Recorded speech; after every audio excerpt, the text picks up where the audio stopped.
Olá pessoal, eu sou Alexandre Bispo e hoje nesse vídeo eu trago uma dica muito especial. Vamos falar de fermento. O processo de fermentação é bastante interessante e importante saber a divisão de fermento. Qual o fermento que eu utilizo para a preparação de um bolo?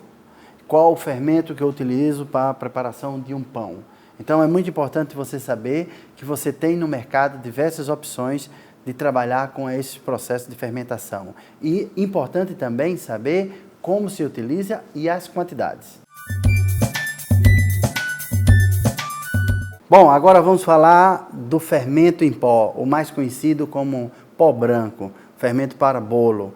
E aí você tem diversas maneiras de utilizar. Você tanto pode utilizar o fermento químico, que é o nome dele, mais tecnicamente chamado, como você pode utilizar o bicarbonato de sódio.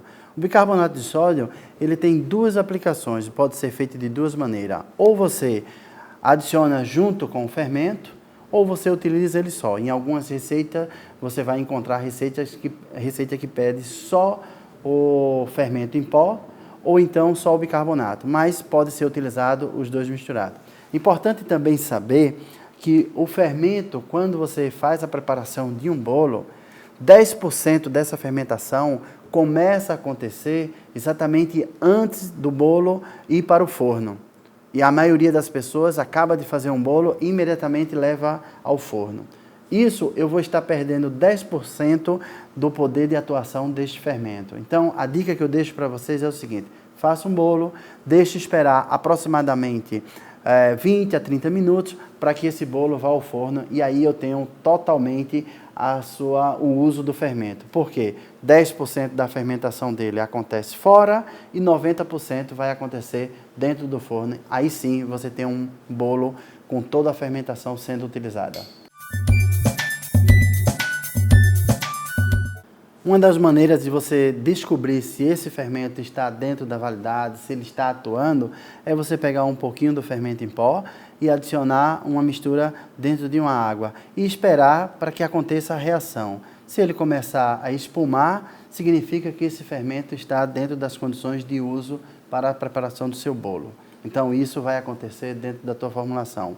Já o bicarbonato de sódio, muito utilizado em receitas que você vai ter um cacau em pó, um iogurte, um suco de limão, preparações que tenham um ingrediente ácido. Então, o bicarbonato vai ajudar a reforçar o efeito dessa fermentação. Espero que vocês tenham gostado.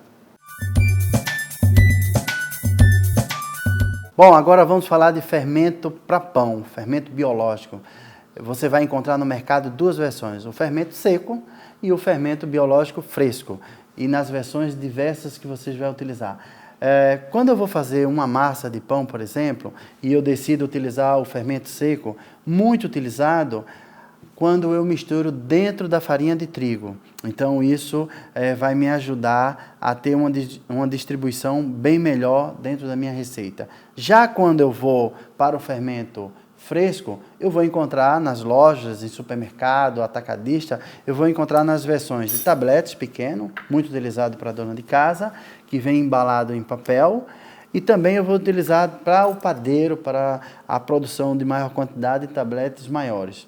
Só importante dizer que esse fermento é necessário manter na refrigeração. Portanto, ao finalizar a tua preparação de um pão, de uma receita, você imediatamente retorna esse fermento para a geladeira. Por quê? Porque senão você vai perder a vida útil dele, você vai perder a qualidade do poder de atuação de fermentação, tá bom?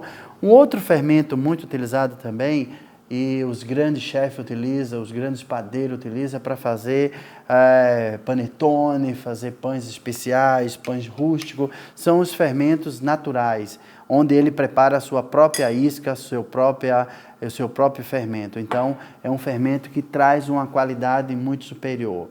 Não significa que um pão vai ficar melhor do que o outro, mas se você é padeiro, se você é uma dona de casa e decide fazer uma preparação de um fermento onde você produz o seu próprio fermento, com certeza absoluta, a tua receita vai ser uma receita especial. Uma outra coisa que tem que levar em consideração, duas coisas muito importantes, primeiro, entender que o processo de fermentação de um pão, ele acontece 90% fora do forno, ao contrário do bolo. e os 10% ele acontece dentro do forno, realizando um salto de forno que nós chamamos. Então você vai fazer o seu pão, vai colocar para repousar até que o pão dobre de volume ou chegue no formato e o tamanho desejado, e em seguida vai levar ao forno na temperatura indicada para cada receita, e aí sim ele realiza o salto de forno, concluindo os 10% que falta da fermentação final. Então, tenha uma atenção especial para todas as aplicações de fermento e espero que vocês tenham gostado e aproveite. Agora nós vamos fazer a substituição de um fermento para o outro. Quando a tua receita tiver 100 gramas de fermento fresco e você quiser utilizar o fermento seco, você vai reduzir no mínimo para metade. Pode ser utilizado a cada 100 gramas do fermento biológico fresco, você pode utilizar 30 gramas do seco ou no máximo 50 gramas. É importante saber que essa utilização de fermento sempre deve ser utilizado o mínimo possível para que tuas receitas não fiquem com um gosto azedo, um aroma desagradável. Então, isso é por excesso de fermentação. Então, a utilização, sempre as misturas vão ser assim. Se eu tenho aqui fermento biológico seco, eu vou misturar na farinha. Já quando eu tenho um fermento seco, biológico fresco, eu vou utilizar misturando dentro do açúcar para fazer uma pastinha. O açúcar sempre é muito bem-vindo no fermento, porque ele é um alimento especial para o fermento começar a atuar. Já quando você vai utilizar o fermento natural, o fermento feito por você, você pode colocar todos os ingredientes e continuar o preparo do seu pão.